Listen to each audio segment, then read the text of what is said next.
Okay, we're working on the 1970 Buick LeSabre, and I have adjusted the star wheel properly. There you can see it.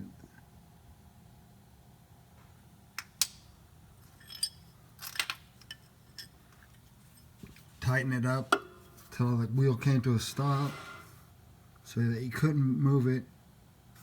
Then you loosen it back up, which would be pressing it down until it takes off. It just has some drag on it. That's good right there. And I also do have, because I bought the kit, the hardware kit, a new one of those that'll be going in that hole right there.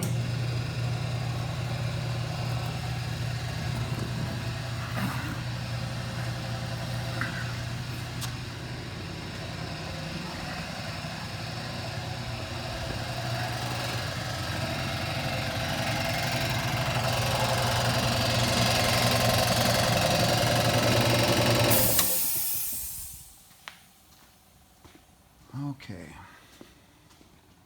so what you want to do is put your wheel on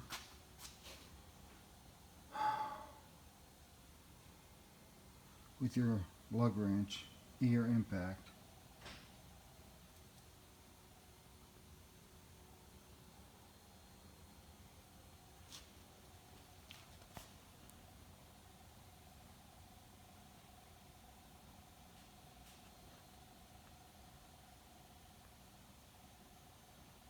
There we go. I don't know why everything was out of focus. Okay. So your impact, all right, these are 13/16. That's an inch and a 16th. All right. Put that on with your lug nuts on tight with your impact. Then you tighten this up as far as it'll go. Then you continue backing it off one spot where it lines up with your cotter pin there. And then you gotta see if you got any movement. But you gotta use both arms. I can't do that right now. A top and bottom. And it's gotta wiggle just a little bit. Then you pin it down with your cotter key. Alright.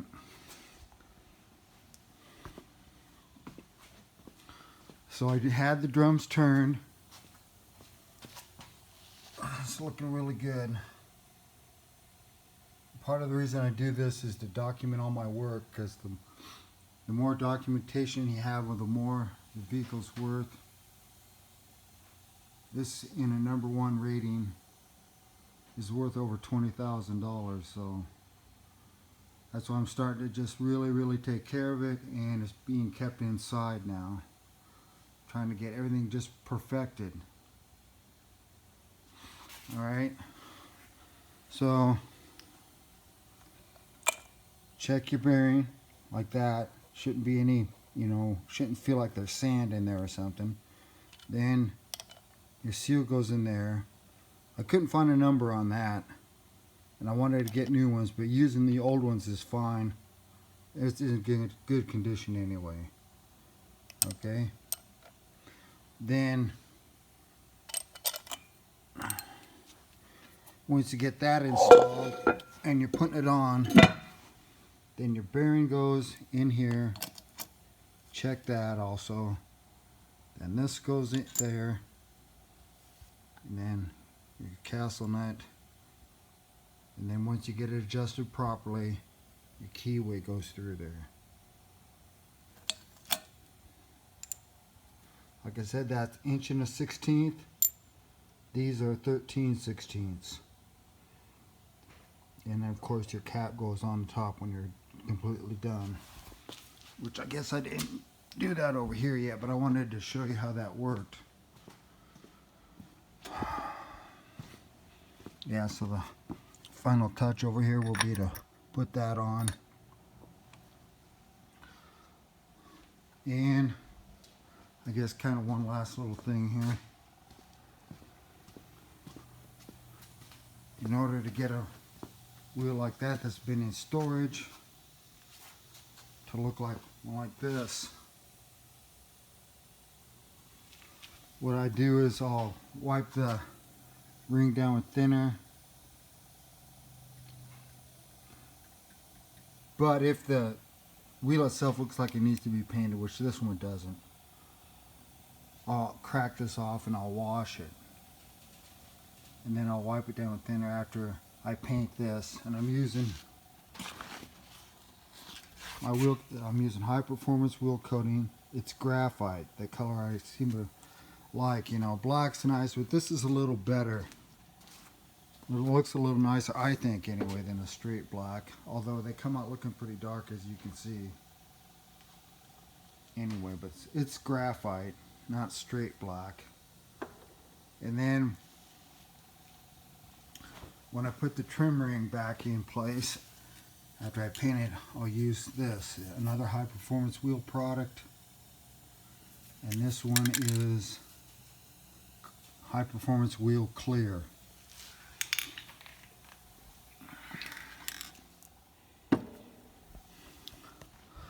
So that's putting studded snow tires and pulling all the drums, you know, and making all the adjustments necessary. And this will make winter driving a lot better. I'll be able to go and stop. And the shocks are good on it all the way around. I just recently put new ones in front. I put in new sway bar links recently. And I'll continue doing this every spring and fall when I change wheels now, to make absolutely certain everything's just really up to snuff. I've had this car since 1992, and of course there were days when, you know, when I didn't have money and I couldn't do all this stuff, and I think a front brake has gone bad, which is why I had the drums turned out. I've had a brake one go bad, a back one go bad too, to where the you don't do all this stuff I'm doing, what happens is one of these will actually take off inside there and rip up all your springs. That's why I had a memory of the springs being bad. And it, no doubt, it doesn't do much for these either. When it happened in the back, I was able to go to the wrecking yard and get good parts. But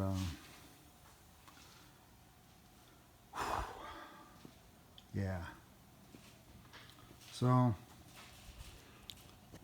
there you have it. Even when you think you don't have enough money to do things like this, just do it, because you're going to pay for it, and it could cause an accident. You know, bad brakes are just not good.